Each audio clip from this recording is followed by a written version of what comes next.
that warms my heart. So thank you, Dr. Fuchs, thank you, Dr. Lindenbaum, thank you to the Grand Rounds Committee for inviting me to present today. And I was asked to talk a little bit about what's new, what's in the headlines in colon cancer. We've come a long way. Combination chemotherapy has provided for significant progression-free survival. Patients are living longer. In addition, biologics and targeted therapies are changing the sequence in which we treat patients, not to mention clinical trials available. So I thought that's not it. We've come a long way. Where do we go? What's new? What's cutting edge? And I kept getting back to the immune system, both at the very beginning, the etiology of colon cancer, as well as today, to the treatment of colon cancer. And I have this hunch that colon cancer is providing for us a full circle. Again, it's an honor to be here, and I feel a little like Isaac Newton. If I've made it here today to present at Oncology Grand Rounds, it's because I've stood on the shoulders of giants. This is Dr. Rafael Campo, a mentor of mine at the University of Miami School of Medicine, Jackson Memorial Hospital. He was an attending in general medicine, and one day on the wards, he's a specialist in infectious disease, as is probably happening on multiple floors in this very moment. The residents, the house staff were asked, what area of medicine are you interested in? To what do you want to dedicate your life, your career? Rounds are constantly illustrated on TV or in arts, and it's that place or that moment to inspire and attract and perhaps recruit. Dr. Campos was recruiting me to infectious disease, and he made a hard sell. When I mentioned oncology, he said, "Are you sure? Are you sure you don't want to choose infectious disease? Because one day we will know that the root to all cancers lies in the infections that the patients are exposed to." We laughed, we joked. I still chose oncology. But every day that I see a patient with HIV and Kaposi sarcoma, or HIV-related lymphomas, or every day when I see hepatocellular carcinoma as a sequela of long-standing and sometimes undiagnosed hepatitis C, or the distinct variants of the human papillomavirus resulting in squamous cell carcinoma of the head and neck, cervix, and anal canal, I think of Dr. Campos. When I see patients with H. pylori and MALT lymphoma, or just last night reading the New England Journal of Medicine and how eradicating H. pylori is truly resulting in less gastric cancer, or how there's this inclination or association with H. pylori and the presence of pancreatic cancer, I think of Dr. Campos. Less commonly, I see EBV and CNS lymphoma or pleural effusion lymphoma. To this date, 20% of cancers seem to be rooted in infectious disease. But colon cancer? Surely not colon cancer. This is what we know to be true for colon cancer. We know we have time from polyp to invasive cancer. We know we've got an inflammatory process spectrum from normal epithelium, mutation-based, to progress through small adenoma, larger adenoma, dysplasia, invasive disease, and lastly, metastases. No infection here, right? Just last month, February, Science article. This is an electron micrograph picture of colon cancer in yellow. Red, normal erythrocytes, and blue and green, a biofilm with associated bacteria, intimately related to the colon tumor underneath. Dr. Sears et al. In 2009, our colleagues at Johns Hopkins first looked at this, looking at the microbiome. What's the organisms? What microenvironment do we have in our colon? And is there a true correlation between colon cancer and even adenomas? To their knowledge, this was the first report to suggest a correlation. This is the theory. The epithelium of our colon has a protective mucosal layer to protect from the giant flora of microbacteria that exists for all the good purposes that we need. However, as in screen 2 or panel 2, should there be interruption of that mucosal layer, intimate contact of bacteria and its toxins, subsequent inflammatory processes can be the first inciting factors to yield the inflammation that we know to be true as the Big Bang or the first spark of colon cancer genesis. The white circles here illustrate the immune response and then the mutations that we know to be true for colon cancer progression. This was their first presentation of such. In the first panel, you can see patients with right colon compared to their left with colon cancer in A, characterized by a very dense microbiome or biofilm, namely a very dense aggregate of adherent greater than 10 to the 9 bacteria, versus in normal colon, in the last panel, no evidence of biofilm. Interestingly, if we can focus on the C panel, and I've highlighted that, they found that the presence of biofilm was far greater in the right colon and the right colon-associated tumors, both benign and malignant. In 87% of cancers of the right colon, there was a presence of biofilm, 100% of the adenomas on the right colon, much less on the left. This seemed to be an independent variable as there was no association with the patient's age, sex, race, stage of the colon cancer, size of the tumor, colon prep, or histology. This is truly intriguing because we know right-sided colon cancers are different. We know that they have an extremely different gene profile. Mismatch repair or microsatellite instability is far greater on the right side. More common in familial genetic syndromes, namely the HNPCC or Lynch.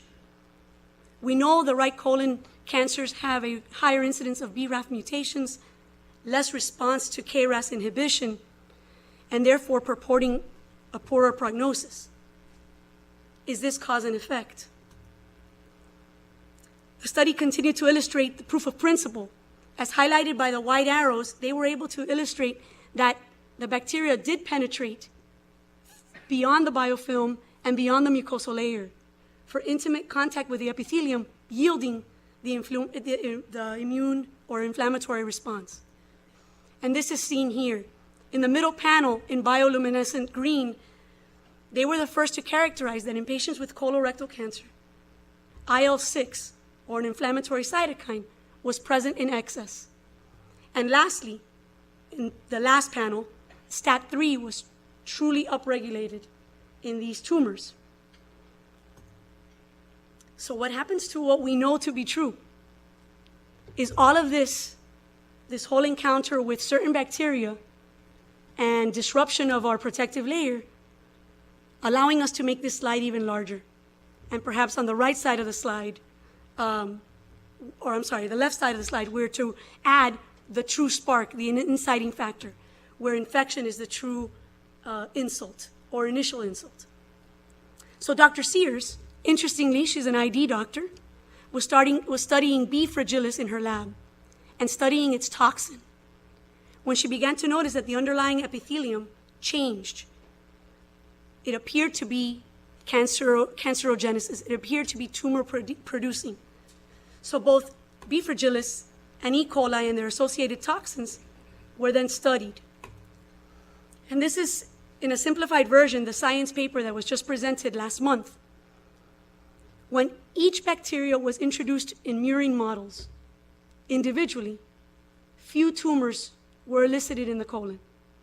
However, as in the center slide, or in the center graph, the presence of both bacteria with their associated toxins, significant colon tumors ensued in murine models.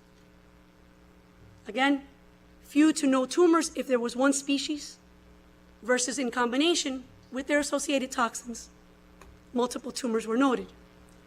So Dr. Sears looked at the familial adenomatous polyposis patients we know to have predisposition for neoplastic formation. Hundreds of polyps are formed in the colons of these patients.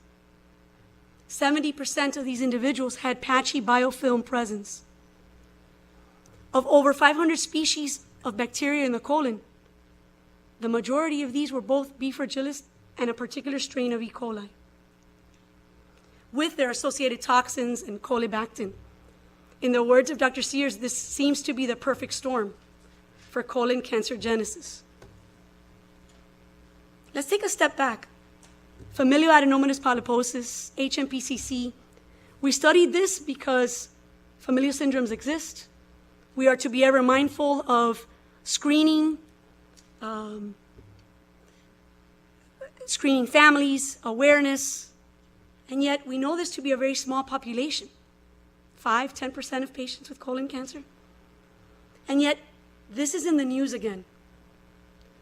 So looking at the immune system at the beginning, let's look at what Dr. Lee here published in 2015. These patients often carry the mismatch repair deficiency, the natural selective spell check of DNA replication. When misspaced pairs ensue, our natural system is to repair these. In these individuals, this is deficient, mutations ensue, and cancer follows. Dr. Lee in 2015 presented this at ASCO and published this in the New England Journal of Medicine, looking at harboring or harnessing the immune system in these patients. Because mismatch repair deficient colon cancers carried a far greater mutation load, we were able to look at this and identify these patients who lack the genes in both IHC and PCR, but more so, we were able to identify, as in the last panel, that patients with mismatch repair deficiency had a much higher population of tumor-infiltrating lymphocytes, a greater population of CD8 cells. Proof of principle: the immune system is active in these tumors. This intricate and elaborate interaction of T cell with antigen-presenting cell was the next step, and checkpoint inhibition was in the news. Dr. Lee allowed or looked at pembrolizumab in patients with mismatch repair deficient colon cancer, as characterized by the data in blue. And something extremely surprising occurred. All of these patients responded, evident in both the waterfall and the spider pattern. The patients with mismatch repair proficient tumors did not. Their tumors were bland with respect to tumor-infiltrating lymphocytes. The immune system wasn't as robust in these patients. This paper has been groundbreaking and practice-changing because also of the data presented in black. Dr. Lee looked at tumors non-colorectal cancer and looked at the mismatch repair deficiency present there. And we found that patients of tumors, gallbladder, pancreas, uterine, that lacked the mismatch repair also responded to immune checkpoint inhibition. The Checkmate 142 trial looked at different checkpoint inhibitions, either as single agent, namely nivolumab in blue, or combination checkpoint inhibition, nivolumab and ipilimumab in yellow, and the data is significant. 56% patients respond with single agent checkpoint inhibitor inhibition, again, mismatch repair deficient patients, and combination therapy, much more robust. Just this week's Journal of Clinical Oncology presents later data of such. The slide is difficult because it's heavy, but patients are still on therapy and with response. Overall response rates 55%, progression-free survival in the 75% range, overall survival in the 85% range at a year, irrespective of other BRAF, KRAS mutation status, or PD-L1. Have we come full circle? Does infection yield the initial spark, the initial antigen presentation, the initial contact with normal epithelium yielding the inflammatory cascade and tumor formation? The presence of increased mutations in MMR deficiency, tumor-infiltrating lymphocytes, and then the response to manipulation of the immune system. Have we come full circle? But where do we go from here? We know, as published in the New York Times, Patients with colon cancer are presenting much earlier. They're presenting way before they should be screened at age 50. Right now, I'm treating 3 patients with metastatic colorectal cancer in their 40s. Does the etiology of younger diagnosis of colon cancer lie here? It's known that the bacteria that we're finding seems to be obtained or caught early in childhood. Are we catching these type of bacteria early on, and should we be screening for such? Is there a role for antibiotics if infection is one of the etiologies of colon cancer? Or is this just going to cause more harm than good? If a patient is biofilm positive, does that warrant further or increased screening, different screening? Is there a role for biofilm evaluation and identification? Is all biofilm and microbiome the same? Is this a new era for vaccinations or antitoxins? Or is this finally the holy grail for probiotics? The data does not yet suggest that. I think we have a lot of work to do, but the questions are intriguing. The data is there. The immune system, I believe, is involved in the very beginning, and in some patients, in the treatment of colon cancer. I think that's what I got. So, Mr. So-and-so, your cough sounds much better this morning. Thanks. I practiced all night. I think here lies the crux. I think we've got much more work to do. Practice makes perfect. And I think we're touching or closing the circle of colon cancer, I hope. Thank you. Questions?